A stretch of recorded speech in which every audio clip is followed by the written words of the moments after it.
Graça e paz, igreja. Amém? Bom dia.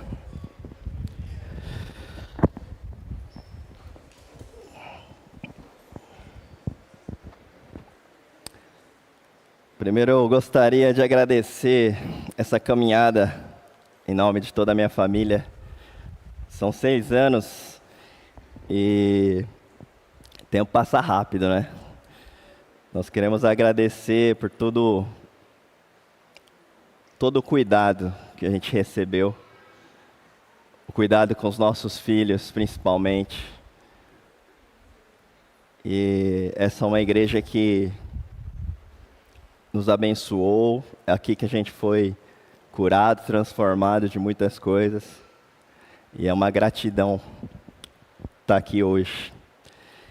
Essa provavelmente é a última é a última mensagem que eu vou ministrar como pastor nomeado aqui no Bosque. Então, é um privilégio estar aqui. E o tema dessa mensagem é o mesmo tema da primeira mensagem que eu ministrei aqui no Bosque. Eu fui buscar lá nos arquivos no YouTube.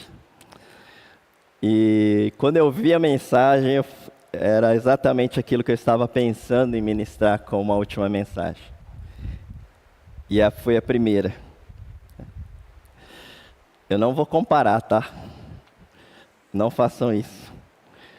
Mas foi lá em abril de 2018. Tá? Então, é muito bom, muito gratificante estar aqui hoje. E é uma mensagem onde o tema dela está diretamente ligado com a vitalidade da igreja, que é missional, uma igreja missional. Mateus 28, 18 a 20. Se puderem me acompanhar. Então Jesus se aproximou deles e lhes disse: toda autoridade me foi dada nos céus e na terra. Portanto, vão e façam discípulos de todas as nações, batizando em nome do Pai, do Filho e do Espírito Santo, ensinando a obedecer a tudo que eu ordenei a vocês, e eu estarei sempre com vocês até o fim dos tempos. A grande comissão é a continuidade da missão de Deus, é a continuidade da missão do próprio Jesus. Jesus é o fundador da igreja. Recentemente nós fizemos uma assembleia lá em Jundiaí, onde tem a ata de fundação, então todos os nomes dos fundadores da igreja. Essa é a parte legal e institucional que a gente precisa andar dentro da lei, né, gente? É a parte humana, terrena. É importante. Mas muito mais importante é entender que a igreja é de Cristo. Que o cabeça da igreja, o criador da igreja, e quem instituiu a igreja foi Cristo, foi Jesus. E a grande comissão é uma ordenança. Jesus, ele dá uma ordem para a sua igreja. Nós acabamos de ler. Jesus é o rei que reina nesse reino. O reino que já está aqui. Ainda não. O está aqui ainda não. Não plenamente. Mas virá. Estamos aqui na época de Natal. Entramos no Advento. Estamos aguardando ansiosamente a volta de Jesus. Celebraremos a ceia justamente para lembrar sobre isso. Jesus está vindo. Então ele inaugura a sua igreja. E ela está aqui, somos nós. Não só a igreja Holiness, né, do Bosque, ou de Jundiaí, ou da Liberdade, ou de Vila Sônia, ou de Americanópolis. Não só a denominação Holiness, mas tantas outras igrejas fazem parte da igreja de Cristo. Nós somos um só coração, um só espírito, um só propósito. Jesus, ele veio a esse mundo como servo e ele escolheu deixar a sua glória, se tornar homem e servir ao mundo com a sua morte e com a sua ressurreição. Para quê? Para nos reconectar novamente com o plano original. Lá da criação, aquele era o plano original de Deus. E sendo assim, agora, por conta disso, né, por conta do servir de Jesus, a gente tem livre acesso e a gente pode acessar esse reino de Deus através dele, alcançar redenção, salvação, paz eterna. E com isso, caminhamos cada vez mais para ser parecido com Jesus novamente. É uma volta, uma semelhança e na imagem dele, o homem perfeito. Sendo assim, como igreja de Cristo, a gente precisa entender, né? Desde o mais novinho até o mais velho, mais experiente, que somos povo de Deus em missão no mundo. Sendo assim, como igreja de Cristo, nós temos um propósito. A igreja não foi criada para ficar parada. Ela é um movimento constante. Em João 17, Jesus, quando ele intercede por nós, ele está intercedendo pelos discípulos e pelo futuro, né, pelos futuros discípulos, que somos nós. Ele já está intercedendo, orando em nosso favor. E o que ele diz é: não peço que os tires do mundo, mas livra-os do mal.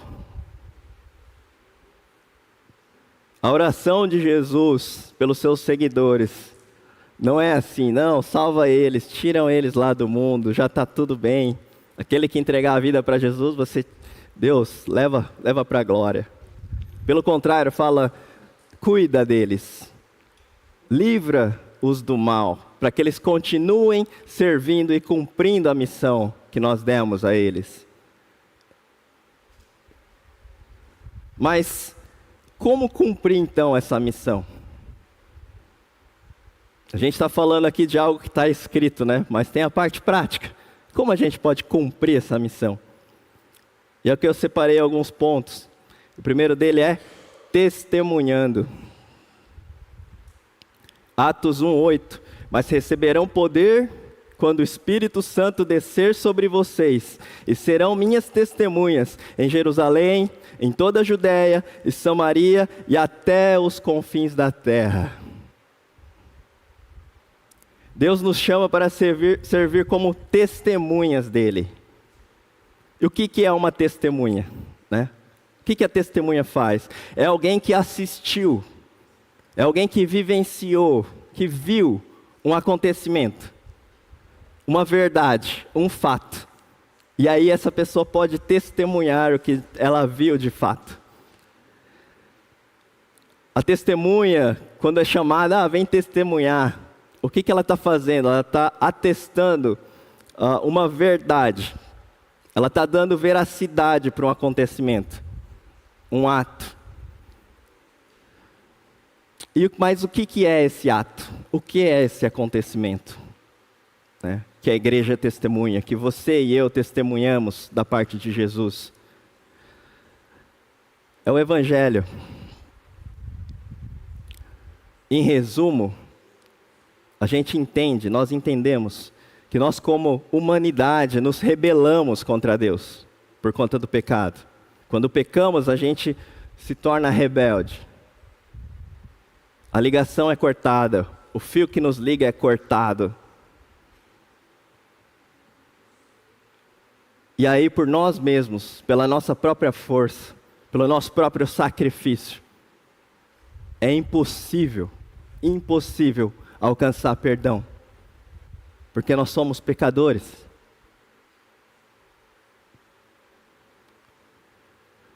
Mas Deus então envia o seu único filho para morrer por nós, em nosso lugar.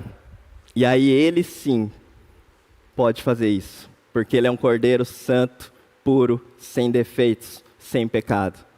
Então essa substituição nos possibilita, porque ele fez para nós, ele pagou o preço, ele pagou a nossa fiança de uma vez por todas. E Jesus vem e cumpre a missão que ele tinha. Ele morreu, ressuscitou e está vivo. E agora nós temos a possibilidade de ter um relacionamento íntimo com Deus, com livre acesso. A gente pode falar com Deus a hora que quiser, no lugar que você estiver. Porque Jesus abriu novamente esse caminho. E através de Jesus Ele nos reconecta novamente. Então esse fio que foi cortado é ligado através de Jesus Cristo. Jesus então parte. A ascensão, Ele vai embora. Mas como Ele promete aqui na grande comissão que Ele não deixaria a gente sozinho, o que Ele faz? Ele envia o seu Espírito. Vocês não estão sozinhos, vocês não ficarão sozinhos. Aguardem que o Espírito Santo vai descer sobre vocês. E aí vem esse Espírito. E o Espírito Santo habita onde agora? Em lugares físicos? Nosso corpo é físico. Mas é no plano espiritual. Ele habita em nós. E através desse Espírito que há transformação, que há perdão, que há cura, que há libertação. Através desse Espírito que o Evangelho transforma as pessoas, que nos capacita. E essa boa notícia, o Evangelho é mais do que só o plano de Deus para salvar o mundo. Esse é o plano de salvação, mas o Evangelho ele é maior. É um Evangelho que transforma, é um Evangelho que é capaz de transformar o mundo. É o Evangelho que dá a outra face, que ama o próximo, que não revida, que é manso e humilde, que ajuda o necessitado, que transborda um amor sincero, verdadeiro. Esse Evangelho. E é isso que testemunhamos. Então, como cumprir essa missão? Testemunhando esse amor. É isso que a gente precisa espalhar no mundo. É simples. Falando assim, é muito simples. Pense agora, um momento, no que Deus fez na sua vida.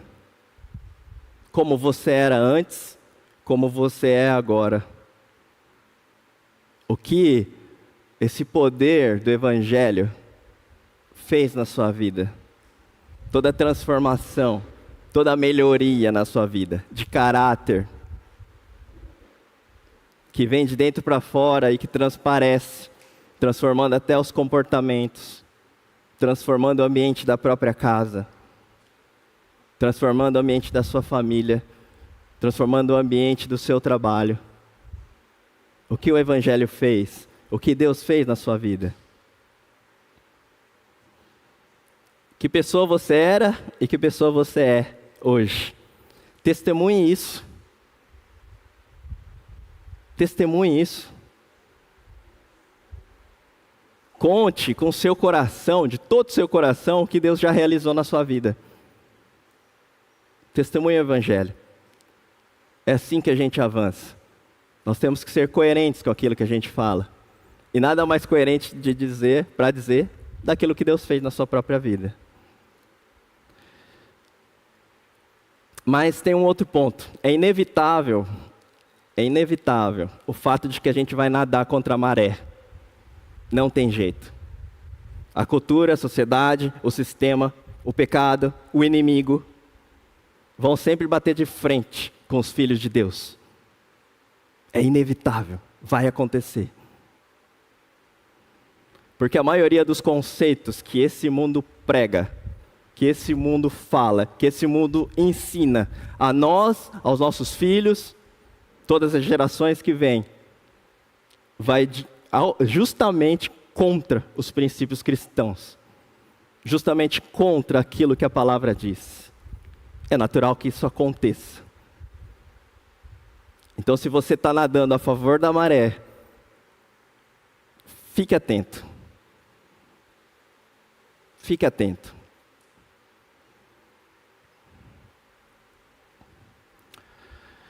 Mas então,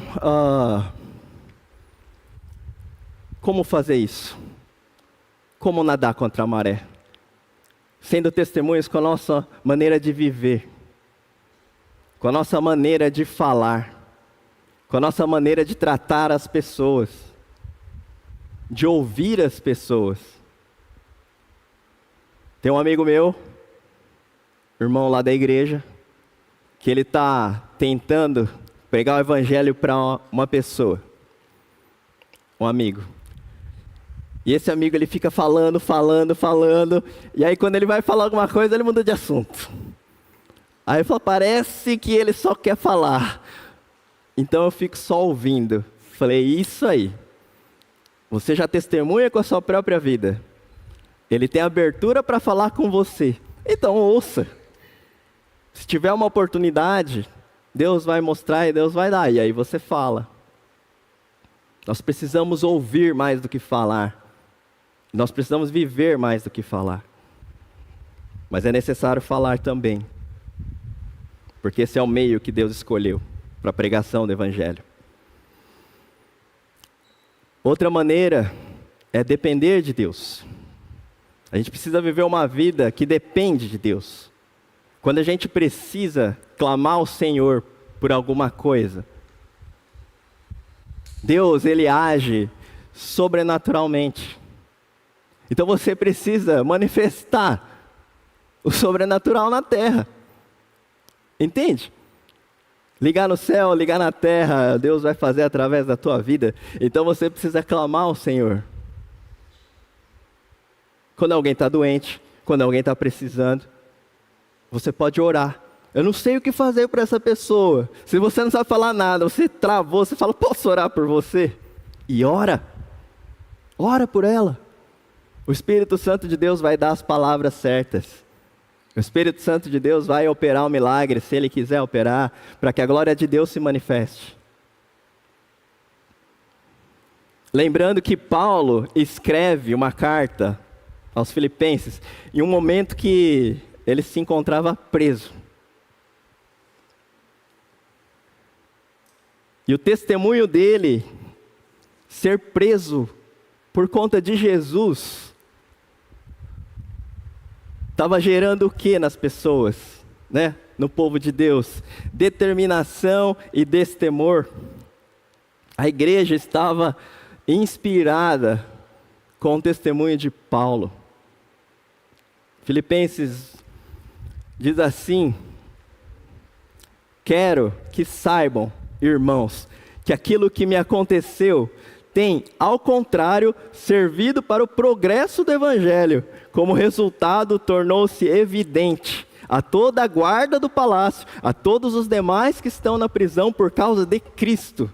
E os irmãos, em sua maioria, motivados no Senhor pela minha prisão, estão anunciando a palavra com maior determinação e destemor. Poder do Evangelho. Um outro ponto, como testemunhar com obras. Além de sermos coerentes, né, em relação, isso eu já falei, ao que falamos e à nossa própria vida, também precisamos ser coerentes que a fé sem obras é morta. Tiago 2,26, o amor ele não pode ficar parado. O amor ele não pode ficar aqui, só entre nós, só eu aqui. O amor é um movimento. O fato é que Deus nos envia para ir. A igreja foi criada para ir, para avançar, para expandir o reino de Deus. E sabe como é que a gente expande o reino de Deus? Não é territorialmente falando. O nosso território é o coração das pessoas. Então a gente vai expandindo o reino de Deus de coração em coração. De pessoa em pessoa. Essa é a expansão. Porque se a gente não tivesse esse prédio para se reunir, se a gente não tivesse um microfone para anunciar a palavra em voz alta, a igreja ia parar? Muitos países não têm isso. Muitos países têm pouco acesso ou nada da palavra de Deus, e mesmo assim, a igreja de Cristo avança, porque nada vai parar a igreja. Entende? Então é de coração em coração. O testemunho do Evangelho de coração em coração, de vida em vida, não para. Nunca parou e nunca vai parar. Esse é o território de avanço a ser conquistado de coração em coração. Um dia Deus nos chamou, eu e a minha família, para servir no ministério pastoral. Assim como o pastor Chinovo, a pastora Beth, a Cris, que aqui a gente inclui a família toda, né? Pastor Luiz, pastor Noemi, toda a família. E assim vai, muito mais pessoas. E hoje aqui, né, a Igreja do Bosque está nos enviando. Nós estamos indo cada um para uma igreja diferente. A pastora Beth está indo para a igreja de Goiânia. O pastor Chinobo está indo para a igreja de Santo André. Nós agora estamos indo integralmente para a igreja de Jundiaí. Mas eu fiquei, durante esses dias, orando ao Senhor, perguntando ao Senhor, conversando com o Senhor. E aí Deus me trouxe lembranças do chamado de Deus. É maravilhoso a gente poder lembrar de quando Deus nos chamou para um ministério específico. Aquela convicção que a gente tinha, logo nos primeiros dias, quando Deus nos chama, eu falei, eu tenho convicção, se for possível eu vou agora. Estou aqui, estou disponível, eis-me aqui, Senhor. É maravilhoso. Toda a honra e toda a glória ao nosso Senhor Jesus, que Ele nos chama e nos dá o privilégio de ser participantes dessa obra. Maravilhoso lembrar disso. Mas hoje também é dia, como igreja, de lembrarmos que o nosso Senhor, o nosso Rei, aquele que morreu por você, por mim, olha bem no fundo dos nossos olhos, um por um, e diz assim: vão e façam discípulos. Ele diz: vão e façam discípulos, vão e façam discípulos de todas as nações, batizando-os em nome do Pai, do Filho e do Espírito Santo. Deus nos chama. Esse é o chamado de Deus. Porque eu fiquei pensando assim, hoje eu estou integralmente no ministério. Nunca pensei que seria pastor. Não é nem o meu perfil. Mas Deus me chamou, eu tenho essa convicção. Só que dentro do ministério eu aprendi uma coisa. Que a gente precisa relembrar esse chamado de Deus diariamente. Eu costumo dizer, isso eu já falei até para o pessoal lá de Jundiaí. Se eu estou pregando evangelho, se eu estou evangelizando pessoas, conhecendo gente nova que precisam de Jesus, para mim está ótimo. É isso que importa. E é justamente a grande comissão, é a ordenança de Jesus. Eu aqui no louvor, eu estava orando ao Senhor e falando: Senhor, me dá um coração de menino de novo. Coração do menino adolescente lá com 11, 12 anos, que não sabia nada de teologia, pouquíssimo de Bíblia, mas que Deus colocou uma convicção e uma chama dentro do meu coração de que os meus amigos não poderiam ir para o inferno sem ouvir a palavra de Deus. É só isso. E eu fico clamando a Deus: Deus, não deixa que esse coração de menino vá embora. Então tenham isso cravado no coração de vocês. Nós temos um propósito. A medida reguladora é essa. Você está evangelizando? Você está pregando a palavra? Está conhecendo gente nova? A sua fé está atestada pelas obras, pelos frutos? Sim, então está ótimo, gente. Está ótimo. Não importa título, não importa tamanho de ministério, não importa elogio, não importa as conquistas pessoais. Nada disso vale alguma coisa se você não estiver fazendo isso, cumprindo.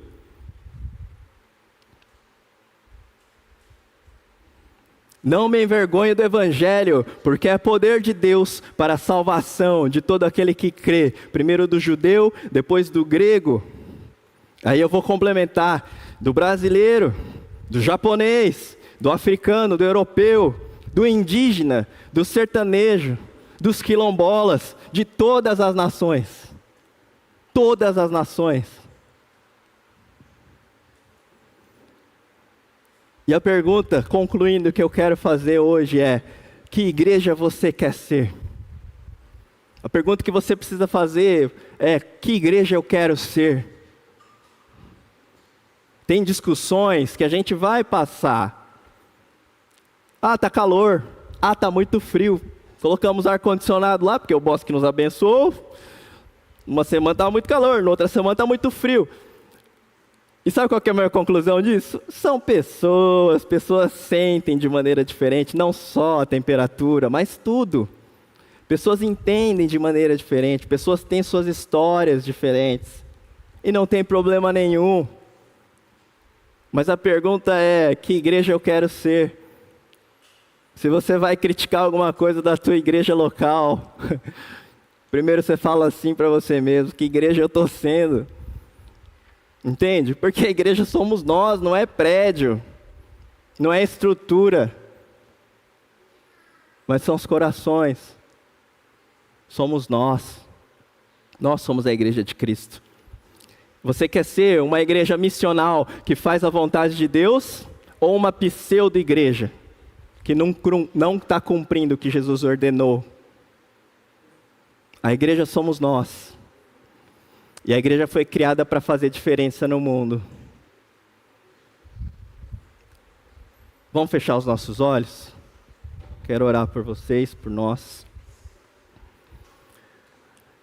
Senhor, com muita graça e misericórdia, Senhor, nós clamamos ao Senhor, para que o Senhor possa conduzir a tua igreja, uma igreja que é formada de pessoas falhas, pecadoras, complicadas, cada um com as suas mazelas, cada um com seus problemas, cada um com sua fraqueza e as suas lutas.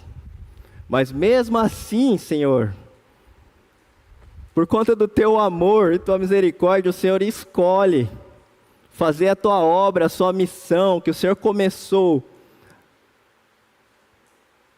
através de nós. Eis-nos aqui, Senhor. Nós sabemos, Deus, que sem o Senhor a gente não consegue dar outra face, a gente não consegue amar como nós deveríamos amar, mas com o Senhor, com o teu Espírito, sim, a gente pode conseguir, porque aí não é pelas nossas forças, mas é pelo Senhor. E é um privilégio, Senhor, ter intimidade, ter relacionamento com o Senhor.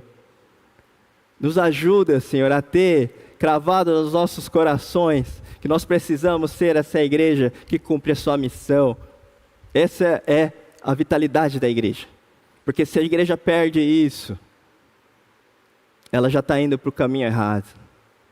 Então, Deus, como é maravilhoso poder ver a igreja do Bosque cumprindo a sua missão, batizando gente como nunca batizou antes, plantando igrejas, enviando missionários, enviando pessoas para o ministério, Senhor. Como é bom, Deus, mas que essa igreja possa ir cada vez mais fundo, mais e mais, que cada um aqui possa entender que o ministério de Jesus faz parte da vida, e que possamos ter cada vez mais lugar na mesa, porque a mesa é do Senhor. E se a gente está tirando o lugar da tua mesa, também não estamos cumprindo o seu propósito, mas pelo contrário, que possamos puxar a cadeira e convidar mais e mais pessoas que precisam ouvir, tanto quanto nós, sobre o amor de Jesus Cristo. Nós te agradecemos, Deus, e te damos toda a honra e toda a glória por esse privilégio de poder fazer parte da tua obra e do teu reino. Em nome de Jesus. Amém.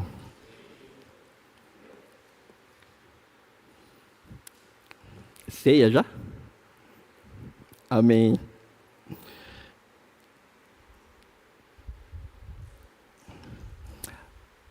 precisa de quantas pessoas? 4? 6 voluntários, por favor, para distribuir a ceia, rapidamente.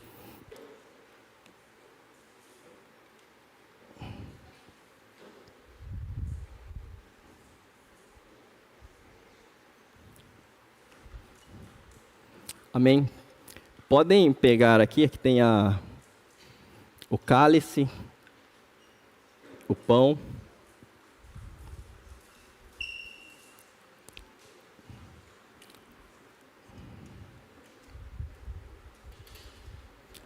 Se você é batizado, tem comunhão com a igreja do Senhor, se você é daqui ou não, mesmo assim você está convidado a celebrar a ceia com a gente.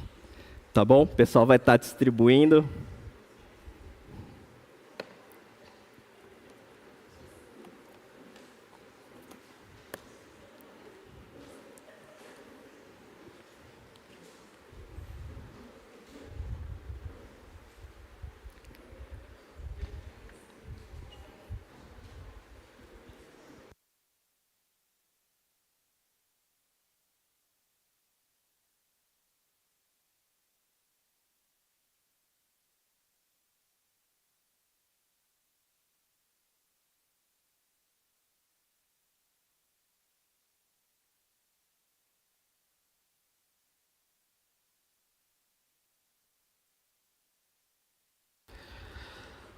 Enquanto isso, você que já recebeu o seu cálice e o seu pão, vamos ter um momento, ore ao Senhor, peça para o Senhor sondar o seu coração.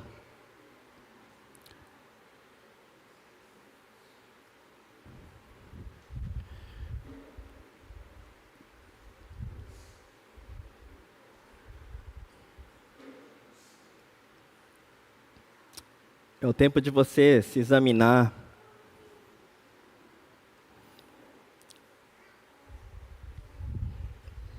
Pensar em como tem sido a sua vida.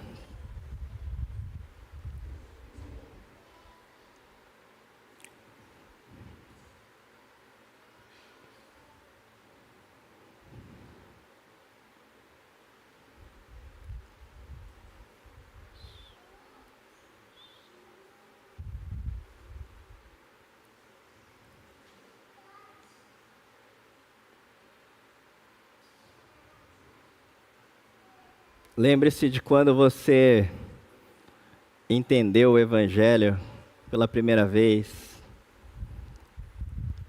Lembre-se do primeiro momento que você sentiu a presença do Senhor na sua vida.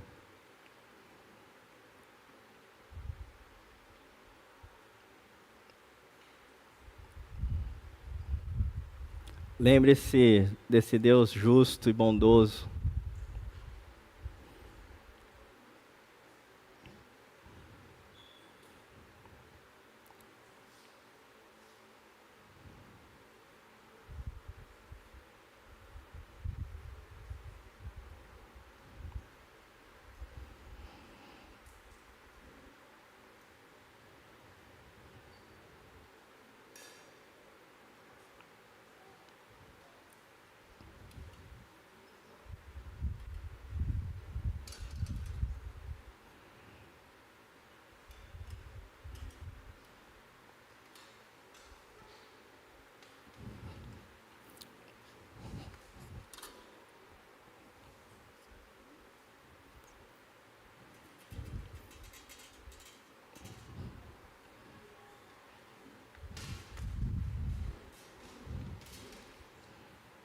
Todos receberam? Amém. Obrigado aos irmãos que puderam nos servir.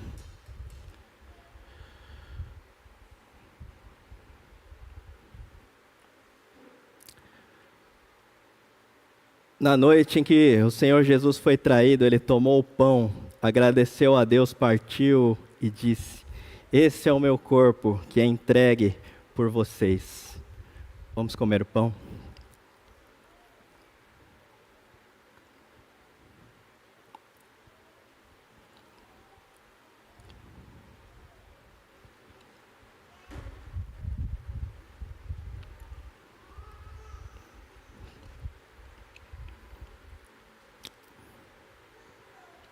Da mesma forma, depois da ceia, tomou o cálice e disse: Este cálice é a nova aliança, confirmada com meu sangue.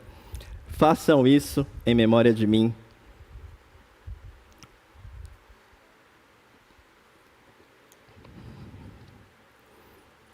Porque cada vez que vocês comem desse pão e bebem desse cálice, anunciam a morte do Senhor até que Ele venha. Senhor, nós aguardamos ansiosamente pelo Senhor. Nós queremos, Deus, ver o Senhor, estar com o Senhor plenamente. Oh Deus, nós te damos toda a glória, toda a honra, pelo que o Senhor fez, pelo que o Senhor está fazendo através da tua igreja, na sua igreja, pelo que o Senhor ainda vai fazer. Que o Senhor encontre em nós esse coração, Senhor, sempre disposto a te obedecer, a fazer a tua vontade, Senhor. Exclamamos ao Senhor: vem nos buscar, Jesus. Nós te amamos, Deus, de todo o nosso coração. Te agradecemos em nome de Jesus. Amém. Podemos nos assentar?